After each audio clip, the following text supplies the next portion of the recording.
Hola, ¿cómo están? Espero que muy bien. Les quiero comentar que terminé de leer el primer libro de mi To Be Read 2026, que subí el video hace una semana y he tenido mucho apoyo, más de lo que yo esperaba, así que muchas gracias. Así que ya saben qué libro terminé de leer por el título del video, pero tenía que mantener un poquito el suspenso. Hace 1 o 2 días terminé de leer Julio César de William Shakespeare y vaya que me gustó. Tengo que decir muchas cosas de este libro y eso es lo que vamos a hacer en este video. Tengo la intención de dividir este video en varias partes. Primero, una parte sin spoilers, contar gran parte del libro, evitando decir cosas que a lo mejor les aprenden la lectura, porque mi intención también es motivarlos a leer este libro. Y aparte de eso, una parte con spoilers, porque tengo que hablar de ciertas partes de este libro que me dejaron, wow, puntos malos y puntos buenos del libro. Y por último, la nota final. Así que sin nada más que agregar, comencemos.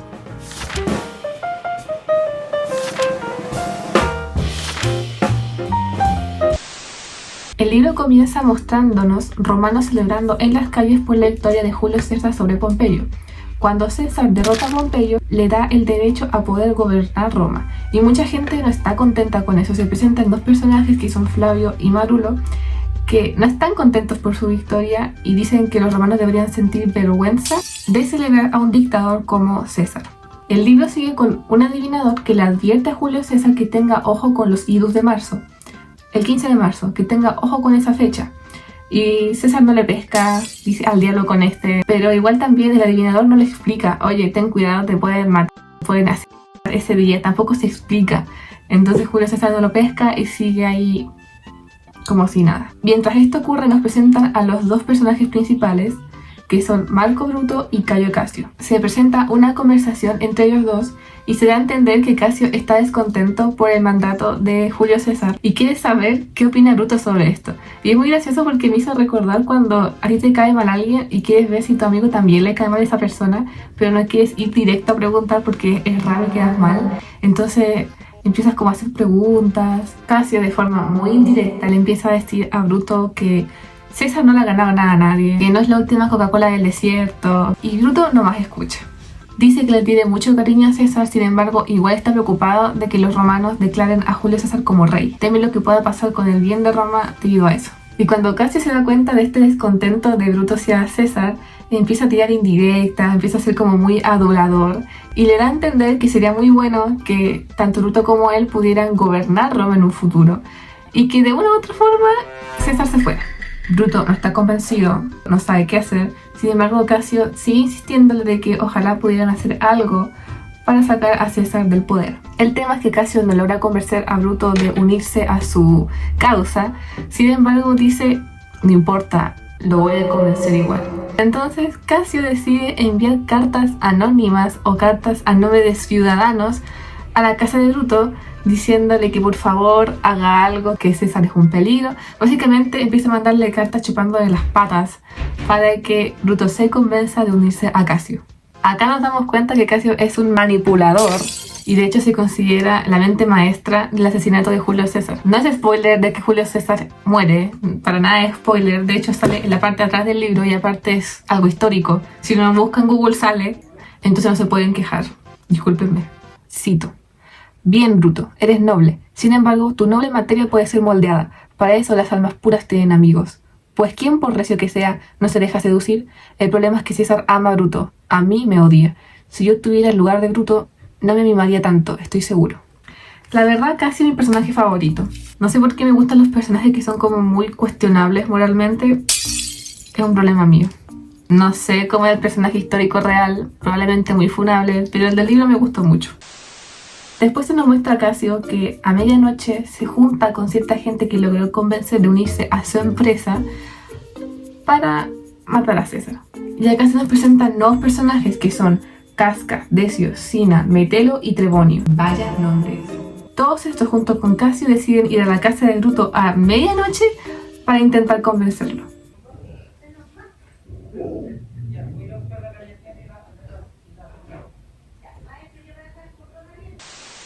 Si llegaran 5 personas a mi casa a medianoche no les abro la puerta ni en broma. Así que afuera. El tema es que logran convencer a Bruto de que se una a su causa. Después se nos muestra una escena en la que Calpurnia, la esposa de César, le pide por favor que no vaya al Senado porque soñó que asesinaban a César. Y César sigue sin hacer caso. Llevan 2 personas que le advierten que lo van a matar, un adivinador y su esposa, y él dice, no importa, yo voy a ir igual. La esposa logra convencer a César, se le pone de rodillas pidiéndole que por favor no vaya, y ahí César recién dice, bueno. De igual forma los conspiradores ya habían pensado en esto. Decio, uno de los conspiradores, decide que él va a intentar convencer a César de ir de igual forma al Senado si es que él se opone. Oye César, vengo a llevarte al Senado, ¿vamos? Sí, sabes que es que no voy a ir porque mi esposa soñó que me moría. Es que soñó que mi estatua chorraba sangre y que los romanos se llenaban sus manos con mi sangre y se alegraban. Notaba como un presagio, entonces no debería ir. Estás malinterpretando, nada que ver. Eso significa que los romanos están contentos por tener una sangre tan noble como la tuya. Esto es un buen presagio al 100%. Tienes razón. Además, me enteré por ahí que el Senado hoy te quería dar la corona y sería una pena que no fueras, ¿sabes? Que digan, no, es que César tuvo miedo. César va a aparecer cuando la esposa de César tenga buen sueño. Tienes que ir. ¿Qué va a pensar la gente? Que eres un cobarde.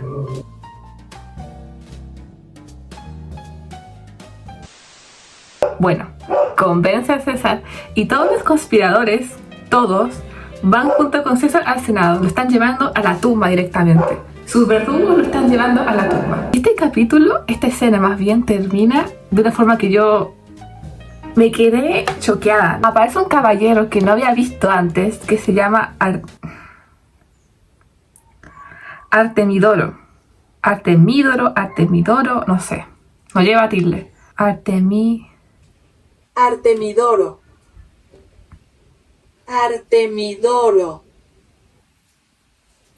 Ok. Aparece este señor de la nada y le tiene que dar una carta a César. Y la carta me dejó...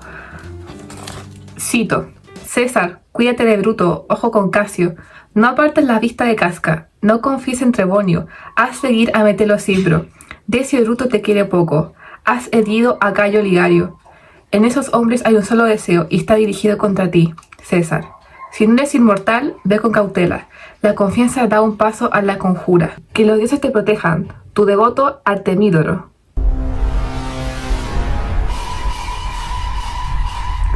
¿Cómo él sabe tanto? No entiendo. Y después encima uno lo busca en el glosario de personajes y dice Artemidoro, profesor de retórica. ¿Cómo sabe tanto y después no lo explica? ¿No aparece más? Ojalá haya grabado mi reacción porque me quedé. ¿Cómo sabe? Bueno. César, oye, ¿puedes leer esto, por favor? Es algo muy importante, de verdad. Oye, sí, pero antes de eso, Trebonio tiene algo importantísimo que decirte. César, léelo, te concierne. Ya sí, después lo hago, después. En serio, por favor, lee esta carta. No. Ándate. Ya van 3 personas que le advierten a César que tenga cuidado y no está pescando. Los dioses le ponen todas las advertencias posibles y él ya no está queriendo entender, o sea, como que se quiere morir. Adiós, César. Bye. Ya en el Senado, los conspiradores empiezan a pedirle peticiones a César. Metelo Cimbro en específico le pide que por favor tenga piedad de su hermano, que su hermano fue desterrado anteriormente por César. Los conspiradores empiezan a arrodillar, a pedirle por favor, le besan la mano, mucho pameles de su parte. Imagino que esto era para distraer a César, supongo. Medio rara la situación, hasta que entre medio de esa situación, Casca apuñala a César. Es el primero en apuñalarlo. Y después de él sigue el resto de conspiradores. Y esto en mitad del Senado, o sea, había muchísima más gente mirando. César fue apuñalado por medio mundo y se da cuenta que Bruto también estaba entre los conspiradores. Y se sorprende, porque le tenía harto cariño a Bruto. Él sabía que tenía enemigos, pero no imaginó que Bruto era uno. Entonces, las últimas palabras de César fueron, cito: «Eu, Brute, caiga entonces, César». Y se murió. Le dieron un total de 23 puñaladas según Google. De verdad que le tenían odio. 28 puñaladas. Querías asegurar su muerte, ¿eh? ¿Acaso sentiste enojo? ¿U odio? Y esto es el inicio nomás, no vamos ni a mitad del libro. De aquí en adelante hay spoilers Así que si no quieres tener ningún spoiler porque te quieres leer el libro, sáltate al minuto que voy a dejar en pantalla. El tema es que, como dije, la ejecución fue pública, entonces quedó la embarrada, mucha gente se enteró, empezó a haber caos por las calles. Entonces Bruto y Casio deciden dar un discurso ahí para el pueblo para explicarles sus motivos para haber matado a César. Antes del funeral de César, Bruto y Casio hablan con Marco Antonio, que era muy cercano al difunto. Casio no está convencido de que Marco Antonio hable en el funeral de César porque dice a lo mejor qué dice y dejar embarrada y pone el pueblo en contra nuestra. Pero al final Bruto no le hace mucho caso y dice, no, ¿sabes qué? Dejemos que hable, pero le vamos a decir qué tiene que decir. Que nomás se encargue de decir los tributos y las buenas cosas que hizo César en vida, todo lo positivo de él, pero que no hable nada de lo que hicimos nosotros y que no ponga al pueblo en contra nuestra. Ya en el funeral, Bruto y Casio le explican al pueblo el por qué hicieron lo que hicieron, y el pueblo se convence, dice, sí, tienen razón, nos liberaron, qué sé yo. Y después habla Marco Antonio, después de ellos, y dejó de embarrar. Convenció al pueblo de que ellos eran unos traidores, pero lo hizo de una forma muy sutil. No dijo textualmente que son unos traidores, unos desgraciados, pero que no lo entendía bien el por qué lo hicieron. Si César era muy noble, era una gran persona, y empezó a explayarse, y el pueblo cambió su postura de nuevo. Acá es una escena en la que se muestra que el pueblo es muy manipulable. Acá hay unos cuantos diálogos de cuando Bruto y Casio hablaron, y después estos mismos ciudadanos cambian de opinión cuando habla Marco Antonio. Son muy manipulables básicamente. Antonio muestra el testamento de César y demasiada cuenta de que César dejó en su testamento que al morir iba a donar sus terrenos como que iban a ser de dominio público como un parque y encima le iba a dar dinero al pueblo. A cada ciudadano le va a dar 65 dracmas, que supongo que es la moneda de ese tiempo. O sea, dona sus terrenos y le da plata a la gente. O sea, dejó muy mal parado a los conspiradores. Entonces Marco Antonio con su discurso, más cuando leyó el testamento, hizo que la gente dijera, estos son unos traidores asquerosos. Surgió un odio hacia ellos y dijeron, vamos a quemar todo, vamos a quemar su casa, los vamos a matar. Y empezó una rebelión. Entonces acá ya se arman dos bandos. Los que quieren vengar la muerte de César, que están liderados por Marco Antonio y Octavio, y los conspiradores que quieren derrotar al bando enemigo, que son Cayo Casio y Marco Bruto. Cada uno consigue gente y arma su propio ejército para derrotar al enemigo. Guerra civil, básicamente.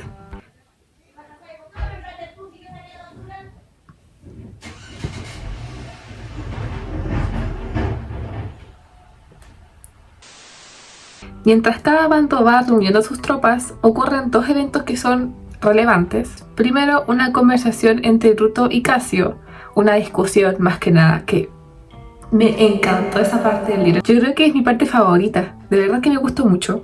Voy a hablar de eso después de los puntos buenos y puntos malos, así que espérenme. Y la segunda cosa que pasa es que a Bruto se le aparece el fantasma de César. Si tuviera una moneda por cada vez que William Shakespeare utiliza el recurso de una aparición fantasmal, tendría 2 monedas, lo cual no es mucho, pero es curioso que haya pasado 2 veces. Y antes de entrar a la batalla se nos muestra una escena de despedida entre Casio y Bruto, porque ellos no están seguros de si van a volver a verse de nuevo. Cito: pero este mismo día concluirá lo que empezó en los idus de marzo, y si hemos de vernos de nuevo, no lo sé. Démonos, por lo tanto, un adiós imperecedero. Por siempre y hasta siempre, Casio. Si nos encontramos otra vez, será en la dicha, y si no, habremos hecho bien en despedirnos. Por siempre y hasta siempre, Bruto, adiós. Si volvemos a encontrarnos, sin duda será en la dicha, y si no, bien habremos hecho en despedirnos.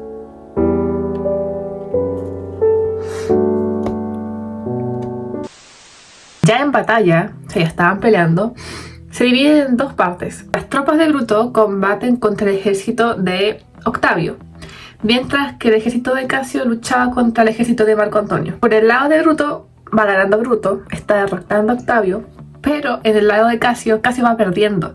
Las tropas de Marco Antonio van ganando. Ya cuando el ejército de Casio estaba casi derrotado, Titinio, el mejor amigo de Casio, va a investigar más allá qué está pasando, si efectivamente las tropas están avanzando y ya tienen que huir. Casio trata de ver qué pasó con Titinio y al parecer lo capturaron. Va a ser prisionero del ejército de Marco Antonio. Casio no puede soportar la idea de que su mejor amigo sea prisionero. Por la pena y culpa que estaba sufriendo,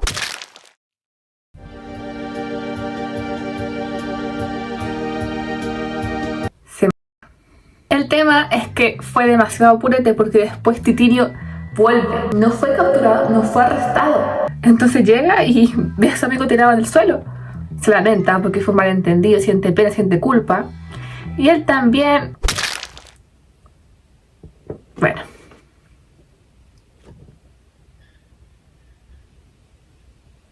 Siempre que tengo un personaje favorito, muere. Tengo esa mala suerte. En películas, series, videojuegos, libros, siempre muere mi personaje favorito. Igual que puedo esperar es Shakespeare, pero de igual forma. Por el otro lado, estamos con Bruto y sus tropas le estaban ganando a Octavio, iban súper bien, pero este personaje ya estaba triste, con mucha pena, porque se murió Casio. Ha muerto mucha gente, tanto de su ejército como el de Casio. El fantasma de César se le aparece a cada rato para atormentarlo. Y de por sí ya siente culpa por haber traicionado a una persona tan cercana a él. Entonces le pide a múltiples personas que le ayuden a... No le hacen mucho caso, dicen, no, Bruto, piensa las cosas, no sé qué, por favor. Hasta que uno accede y le ayuda a Bruto a suicidarse también. Bruto muere tirándose sobre su propia espada mientras una persona la está firmando. Cuando Marco y Octavio ven a Bruto ya muerto, porque eso era lo que querían, sienten lástima al mismo tiempo y a pesar de todo siguen considerando a Bruto como alguien muy noble. Dicen que de todos los conspiradores, Bruto era el único que no le tenía envidia a Julio César y que nomás lo hace porque de verdad pensaba en el bien común de Roma. Pero es que en la vida, escúchame, en la vida te toca ser envidiado o envidiar. Y a nosotros adivina qué nos tocó. Dilo tú, ¿ser envidiadas? Obvio, y que lo sepa el mundo. Fue el único que tenía buenas razones para hacerlo. Dicen que de igual forma se le va a hacer un buen funeral con los mejores tributos y que se va a honrar su nombre. Y así termina el libro. El libro es muy fácil de leer, es breve y no tiene palabras o frases rebuscadas, siento que está muy bien. Además de que es muy corto, yo creo que te lo puedes leer fácilmente en un día. Yo me tardé un poco más porque leía como 1 hora al día, pero de verdad que es muy bueno, de verdad que lo recomiendo si quieren empezar a leer Shakespeare o empezar a leer clásicos en general. Hay diálogos y frases que son muy potentes, hay momentos de verdad que... Hay partes que están muy bien escritas y me encanta la forma en la que se explican. Antes de la batalla final hay una discusión entre Bruto y Casio. Y me encantó esa parte, yo estaba fascinada leyendo. Casio se enfada con Bruto porque Bruto difamó y condenó a un tipo llamado Lucio Pela. Este caballero aceptó sobornos de cierta gente y Casio le estaba pidiendo por cartas a Bruto que por favor lo perdonara. Suplicó en su favor y Bruto no le hizo caso, no se arrepintió de sus palabras. Entonces Casio piensa que Bruto lo está ofendiendo, lo está pasando a llevar. Por esa estupidez, que es así, empieza la media pelea. Bruto acusa a Casio de corrupto y Casio se empieza a ofender y le dice, no me provoques, que te voy a pegar, no me provoques. Y Bruto con justa razón le dice, acabamos de matar a Julio César porque pensamos que es un corrupto y que es un peligro, y ahora tú vienes a comportarte igual que él, lo matamos por justicia y ahora tú estás haciendo lo opuesto, ser injusto. Se empiezan a insultar, se llaman escoria, cobarde. Entre estos salen los trapitos al sol y Bruto le reclama a Casio que él le pidió dinero para poder financiar sus tropas, a lo que Casio se negó. Casio no le financió nada, no le dio dinero. Y Casio dice, no, eso es mentira, ¿de qué estás hablando? No te negué nada. Casio, indignadísimo, saca una daga y le dice a Bruto, básicamente, saca una daga, se la pasa y le dice, dale pues, a ver, cito. He aquí mi puñal, he aquí mi pecho desnudo, y dentro un corazón más rico que las minas de Plutón, más valioso que el oro. Si eres romano, tómalo, te lo doy yo, que según dices que te negué oro. Hiere, como heriste a César, pues yo sé que aun cuanto más lo odiabas, la amarás más de lo que jamás querrás a Casio.